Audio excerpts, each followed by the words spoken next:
আসসালামু আলাইকুম বন্ধুরা, আশা করি আপনারা সবাই ভালো আছেন। কাছে এবং দূরে, দেশে এবং দেশের বাহিরে যে যেখানেই আছেন সবাই ভালো আছেন। আর আপনাদের দোয়ায় আল্লাহর রহমতে আমি ভালো নেই খুব একটা। আমার ঠান্ডা লেগে জ্বর এসছে। তো আমি আজ 2 দিন ভিডিও দিতে পারিনি, তো আপনারা কিছু মনে করবেন না। আমি সাবিনা, আমার চ্যানেল সাবিনা, তো আপনাদের সবাইকে স্বাগতম। আমার চ্যানেল সাবিনাতে নতুন এক ভিডিও নিয়ে আপনাদের মাঝে হাজির হলাম। এখানে আমি ভেন্ডি চচ্চড়ি করব। তো প্রথমে আমি মশলাটা করে নিয়েছি। আর কি মশলাটা করেছি সেটা তো আপনাদের দেখালামই।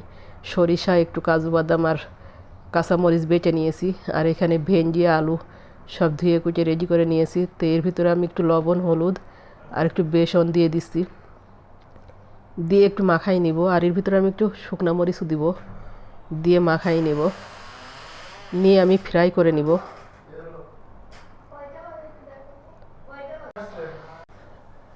এখানে আমি শুকনো মরিচ দিয়ে সব মিক্স করে নিয়েছি, করে নিয়েছি।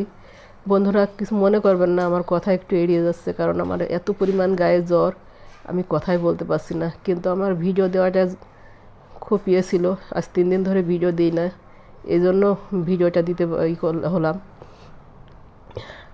আপনারা যারা আমার সাবস্ক্রাইবার আছেন তারা তো অপেক্ষা করেন আমার একটা ভিডিওর জন্য। আমার যত কষ্টই হোক আমি প্রতিদিন ভিডিও দেওয়ার চেষ্টা করব। আর এখানে আমি মেখে নেওয়া ভেন্ডিগুলো ফ্রাই করে নিচ্ছি সরিষার তেল দিয়ে।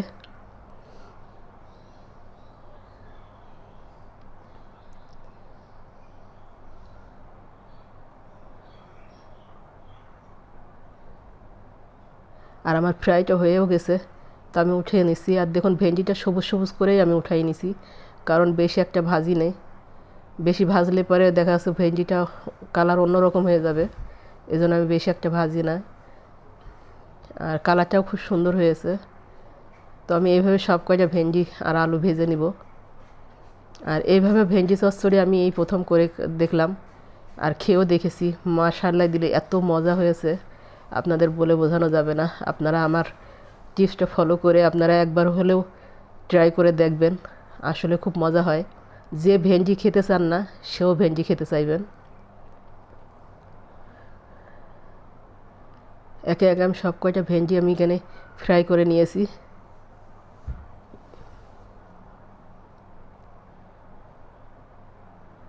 আমার এত পরিমাণ ঠান্ডা লেগেছে যে আমি কথাই বলতে পারছি না, কথা বলতেও কষ্ট হচ্ছে। কিছু মনে করবেন না বন্ধুরা, সরি।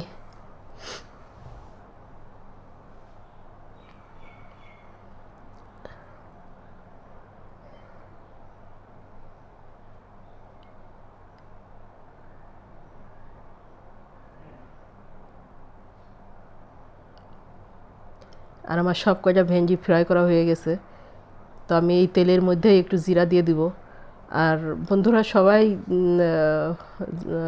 হয়তো অনেকেই মৌরি খান, কিন্তু আমরা মৌরি খাই না, কারণ মৌরি খেলে এই জিরার বদলে মৌরি দেওয়া লাগতো। তো আমরা একটু জিরা খাই, সেজন্য জিরা দিয়ে দিছি। আর যে যে যা পারেন মৌরি দিয়েও খেতে পারেন।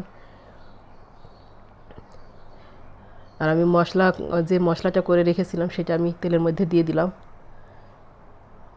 আর একটু পানি দিয়ে দিব। আমি একে একে সব কয়টা মশলা দিয়ে দিব, কারণ স্বাদ মতো লবণ দিয়েছি।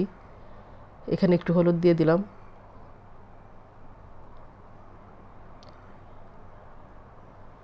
আমি আগেই পানিটা দিয়ে দিয়েছি, সেটা আমি দেখাতে পারিনি।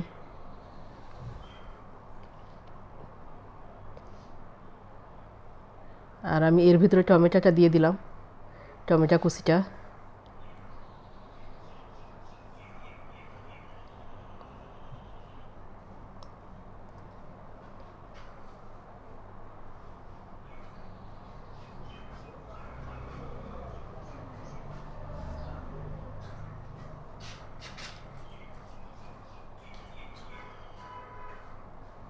আমি এখানে মাছ ছাড়া ভেন্ডি চচ্চড়ি করলাম, তো ভালোই লাগলো খেতে।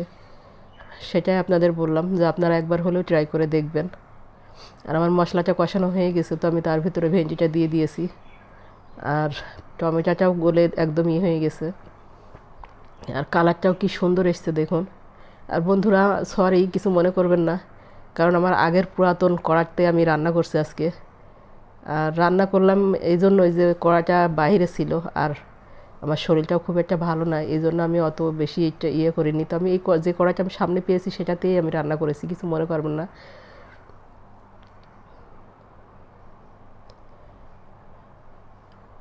আর এখানে আমার ভেন্ডিটা প্রায় হয়ে গেছে। আর দেখুন কালারটা এত সুন্দর এসছে।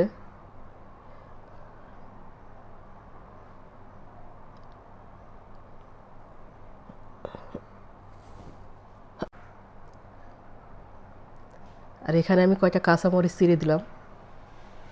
আপনারা চাইলে দিতেও পারেন, না চাইলে না দিতে পারেন। যে যেমন ঝাল খান সে সেমনভাবেই রান্না করবেন। আর আমার ভেন্ডিটা হয়ে গেছে, তো আমি নামাই নিব। আর বন্ধুরা আপনাদের আর একটা কথা বলি, এখানে আমি 2 কোয়া রসুন দিয়েছি, তো সেটা আপনাদের বলিনি। আপনারা চাইলে রসুনটা দিতেও পারেন, আর না চাইলে অ্যাভয়েড করতে পারেন রসুনটাকে। আর এখানে আমি শাকটা সিদ্ধ করে নিচ্ছি ঝাল আর ইয়ে দিয়ে, মরিচ দিয়ে আর লবণ দিয়ে সিদ্ধ করে নিয়ে পরে আমি একবারে রসুন পেঁয়াজ দিয়ে তেলে দিব। আমি জানি না আজকে আমার কথায় কি হয়েছে, প্রতিটা কথাই বেঁধে যাচ্ছে। তো আপনাদের কাছে একটাই আশা করব, আপনারা আমাকে ক্ষমার দৃষ্টিতে দেখবেন।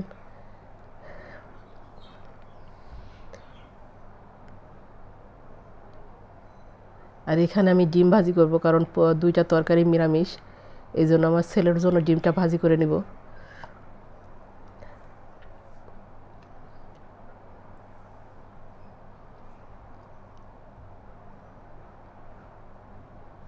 আর শাকটা সিদ্ধ করে আমি নামিয়ে রেখেছি, কারণ ডিমটা ভেজে ওই তেলের মধ্যেই আমি শাকটা তেলে দিয়ে দেবো।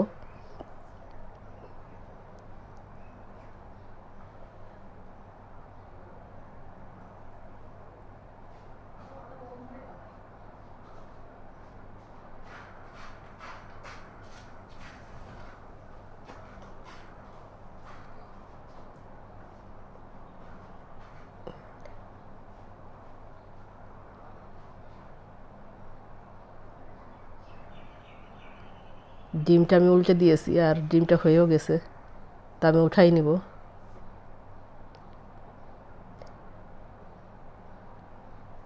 আর এই তেলের মধ্যে আর একটু তেল দিয়ে দিব।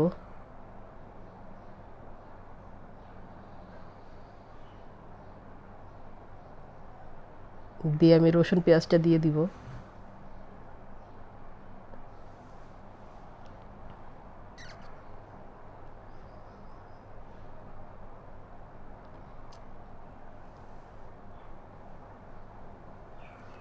আর আমার ভিডিওটা যদি আপনাদের ভালো লাগে, তো আপনারা সাবস্ক্রাইব করবেন, কমেন্ট করবেন এবং লাইক করবেন, আর বেশি বেশি শেয়ার করে দিবেন। আমি সবসময় ভালো কিছু দেখানোর চেষ্টা করি, আর আপনারা যদি আমার পাশে থাকেন তাহলে আরও উৎসাহ জাগবে ভালো কিছু দেখানোর। আর যারা সাবস্ক্রাইব করেছেন তাদেরকে তো অসংখ্য অসংখ্য ধন্যবাদ জানাই। আর যারা করেননি তাদেরকে বলছি প্লিজ প্লিজ আমার চ্যানেলটাকে সাবস্ক্রাইব করবেন এবং আমার পাশে থাকবেন। আর এখানে আমার সব কিছুই হয়ে গেছে। আর কালারটাও দেখুন কি সুন্দর এসছে। তো আমার ভিডিওটা ভালো লাগলে বললামই তো সাবস্ক্রাইব করবেন। আর আপনারা ভালো থাকবেন, যে যেখানেই আছেন সুস্থ থাকবেন, আর আমার জন্য দোয়া করবেন। আর আমি আপনাদের জন্য দোয়া করি আপনারা ভালো থাকেন। আর আমার ভিডিওটা শুরু থেকে শেষ পর্যন্ত না টেনে দেখতে থাকুন। আল্লাহ হাফেজ, আসসালামু আলাইকুম।